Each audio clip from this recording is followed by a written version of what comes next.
you know, it's funny. I'm introduced as a filmmaker, director, of course, which I am. But you know, I'm also an author, and in fact, up until just the last couple of movies, I made my living writing books. The ones that you mentioned, Stupid White Men, Dude, Where's My Country, Downsize This.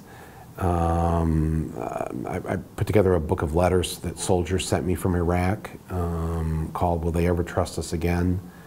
I did an election guide for the '08 election, kind of a humorous election guide. And I'm working on my next book right now. So, you know, if you were to ask me what do I put on my IRS form when I send my taxes in every year, you know, I consider myself first and foremost a writer. Capitalism, a love story, is I think, hilarious look at the stupidity of an economic system that has run amok, a system that has destroyed the lives of so many people, and yet they are still tooting its horn, still talking about it like it was given to us from God, when it's anything but that. I mean, and we are now a year and a half after the crash of '08. Not one single regulation has been put into place. Not one change has been made. And every one of those banks and those investment firms on Wall Street, they're doing all the same things they were doing 2 years ago. The derivatives, the credit default swaps, the crazy gambling that they're doing with your money and my money. You know, the chance of there being another crash, a worse crash than a year and a half ago, is huge. And I'm not the only one saying that. Many economists are trying to ring the warning bell, and nobody is listening. This film, hopefully, will come now at a time where people will go, damn it, we've got to put a stop to this, and we have the power. You know, the richest 1% in this country have more financial wealth than the bottom 95% combined.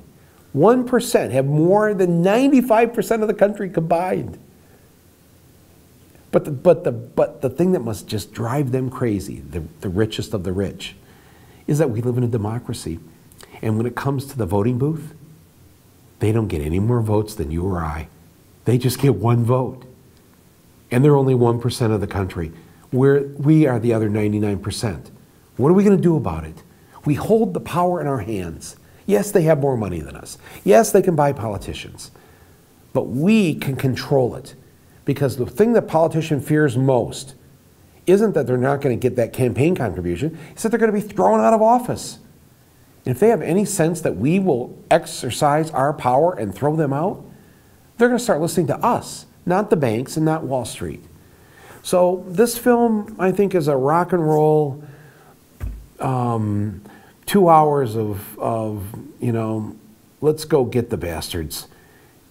And let's have a good laugh at their expense, because they certainly have made it difficult for the rest of the country. The theaters I saw it in, I mean, I know people were angry about what's been going on with the whole financial collapse, but boy, when I saw it with 200 or 300 people in the theater, it was, you know, different scenes come up in the movie, and it looks like people are going to charge the screen. So it was. It's very powerful. It's one of the most powerful reactions I've seen to any of my films, and that I felt very good about that. I was in Pittsburgh, and when the scene in the movie comes on that explains how these companies essentially take out life insurance policies on their employees without telling them, naming them the company as the beneficiary, so that when the employee dies, the company gets to collect a big check. This one guy just kind of rose out of his seat. He's just screaming at the screen, "Shame, shame!" And it was like, wow. You know what? I think people have had it. I think that's what it is. And I think when they see this movie, this movie just kind of brings everything together. Everything you've been kind of feeling or thinking, I wonder if it's really, I wonder if they do when they get in the back room. Yeah, they do. And I think at the end of this film, you're ready to riot, non-violently, please. Well, I'm writing my next book right now, and which I really can't, obviously talk about, but I think people are really going to enjoy it. And as far as my next film, I've been working on a screenplay. I've been actually thinking of making a fiction film next, but there is another documentary that I may always have something in the works, because if I could make 20 of them at one time, I probably would, because there's so many things that I would like to take a look at, and I'd like to share with the public. And but as far as my filmmaking work, I'm trying to give people a chance to have a good time when they go to the theater, or if they rent the video or buy the video or whatever. I want to make sure that I guarantee them 2 good hours of great filmmaking, or the best that I can do to really, drive home the things I want to do. And I tell people too that even if they, they don't think, they don't agree with me or everything with my politics or whatever, that they should really even still take a look at the film, because even though we may have our political differences, if you watch or rent or buy my, videos, whatever, I think that you'll know right away that here's a guy who loves his country. Here's a guy who really cares about these things that he cares about, whether it's our healthcare system or General Motors or capitalism, whatever. But finally, I think, they're also funny. There's a lot of humor in these movies.